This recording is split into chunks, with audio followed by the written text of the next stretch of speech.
Okay, so in this video, I'm gonna go through IB Econ 15 markers. So this is just, again, evidence just to prove that, yes, I did manage to get a 15 on essays, because I don't want to just talk and, not have the qualifications.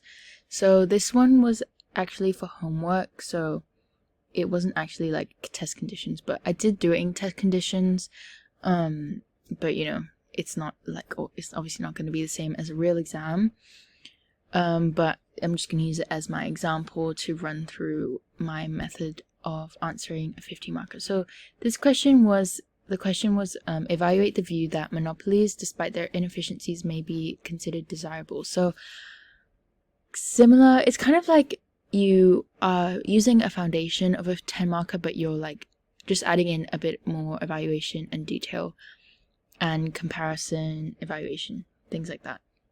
So how I start off the essay is just like a 10 marker, doing some definitions and a bit of like background theory. So I'm saying what's a monopoly and like the characteristics of a monopoly. So that's just a good like start to the essay. And then, like I did in the 10 marker, I just go straight into a diagram, because it's just easier to do the diagram and then explain it instead of like doing explanation and then diagram. So I did the diagram, and then here I'm talking about the diagram illustrates this, and I'm talking about like just describing the diagram and linking that to the question. So monopolies do this and this. So this, in a 50 marker, it's often like you're arguing for and against in a way, or you're comparing, like you're always doing it from two sides. So I'm doing it from one perspective, is monopolies are desirable, and one is that they're not desirable. So here I'm saying they overcharge and overproduce to gain at the expense of consumers. They, take a proportion of consumer surplus and make it producer surplus. They have productive inefficiency. Like this is all negatives. Okay, well, I did make a mistake here. Oh, that was because it was like, it would be diseconomies if it was here. But you know what? It's okay. Oh wait, what diagram is this? Oh no, not this diagram. This diagram, it's still on like the downward sloping part of the average total cost curve, so that would be economy. Okay, this is not about theory. I'm not gonna stop explaining this, but it was the right idea. Okay, and then and also a small mistake like that did not hinder the fact that I ended up being able to get 15. So that's still good. If you have like everything else is right, then a small mistake isn't gonna like destroy the whole essay. But again, just try to like be clear and reread. I don't think I reread this, that's why. Okay, so then I'm talking about X inefficiency, so another bad thing about monopolies, and I explain that, and then I'm even giving an example, like a real life example, which is really good for 50 markers, like, well, even 10 markers, just having real life, like, solid examples.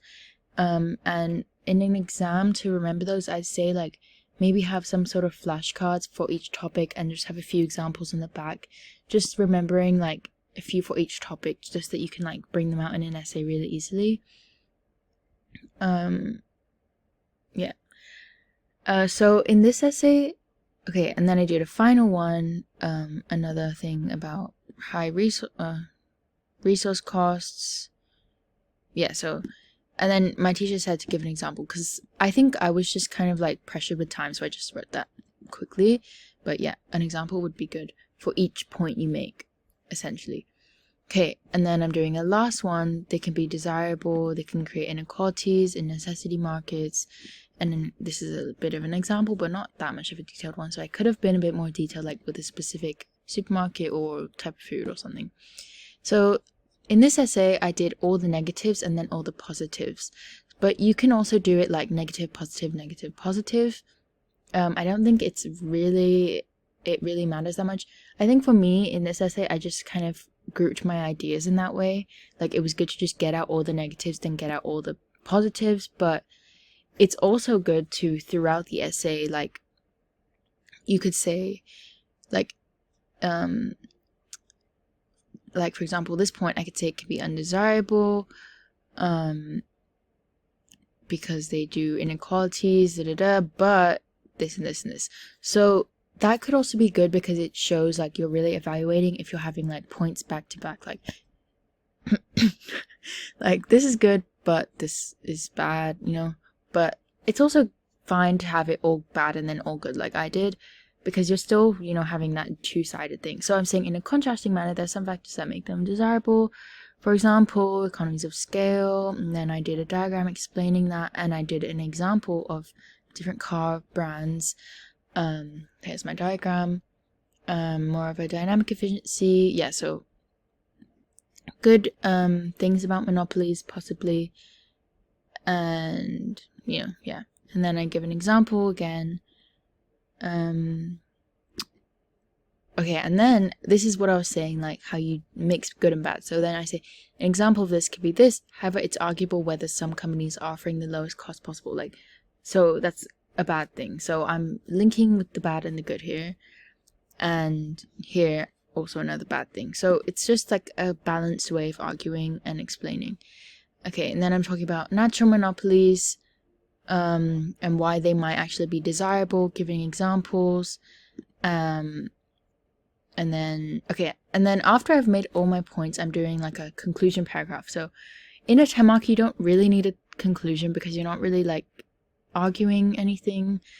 But yeah, okay, so here I say, in essence, I'm saying they can be considered desirable in some cases, despite these productive inefficiencies. Because that was the initial question. It was about, like, despite their inefficiencies. So that's what I'm doing.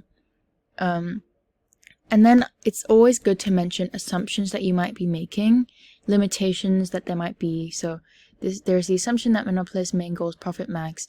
However, the objective could be this or this. So they don't always aim to make profit only. Like, monopolies can, you know, have other goals that lead to better societal outcomes. And then I also said that regulation could impact this. So you got to think about what other things could impact your evaluation. So, like, I'm saying a natural monopoly might be good, but maybe there's some sort of regulation or something like that that can negatively impact the market.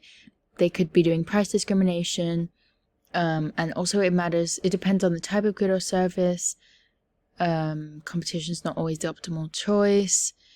And then I said, okay, and then my kind of last thing is it's relatively impossible to class all monopolies as either good or bad, especially for the government due to the amount of time taken to do so. Therefore, it must be done on a case-by-case basis. So you're basically like taking everything you've just discussed and like you're like evaluating what you've just said. Like, you're criticizing what you've just said. Like, is the stuff that you just argued true, and what other things could impact it? Like, I'm like criticizing my own argument in a way.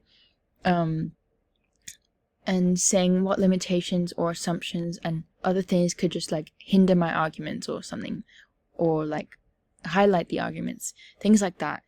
And these are really good points to make when you're like learning about the topics themselves. Just be thinking like, what else could impact this, and like, is this always going to be true? Like, is a monopoly always going to be bad? No. Why? And then what factors? Like, you just got to think about all the different factors that are included. So just have these good evaluation points. Yeah. So that's all my advice, and I'm gonna look at one more essay now. Wait, never mind. But okay, this is a mock exam, so I don't know if I can really show it. Like, I don't know if I can show it or not, and I don't want to get in trouble. I don't know why I would get in trouble, but I'm just kind of being cautious. But again, here I got a 14 out of 15, and I'm gonna go through my method but not actually show the whole essay. Okay, so in this essay, it was about PED and uses of it, like things like that. So I'd say I'm not going to do it too much detail into PED specifically, but just overall things I took from this essay and writing it, and why I think it was good was because, again, I did definitions, and then I did different diagrams, different viewpoints. I argued, and you got to use words like however, on the other hand, in contrast, like stuff like that, to like, you know, balance the argument. And I also again had like some evaluations of my own arguments and like evaluation points like that, and had different examples involved. And for the diagrams, I'd make sure that you have at least two relevant diagrams. 3 is good, but 2 at least, because I've had essays where maybe I haven't had time or I rushed, so then I didn't have time to do another diagram that I wanted to, and that kind of like puts you down in the marks. But just like maximizing your time, again, make sure you have a good way of doing 10 markers so you can do it quickly, and then you do a 50 marker and you feel like pretty relaxed when you're writing it, because I know for me at first I struggled with the timing, and like I'd just be rushing to the point where I couldn't even think anymore. Like I couldn't properly think out my points, and I would just like go blank, which was like, I didn't do terribly. I got like maybe 11s and 12s and 13s, but when you learn to do your timing properly, then you can get into the higher like mark bands.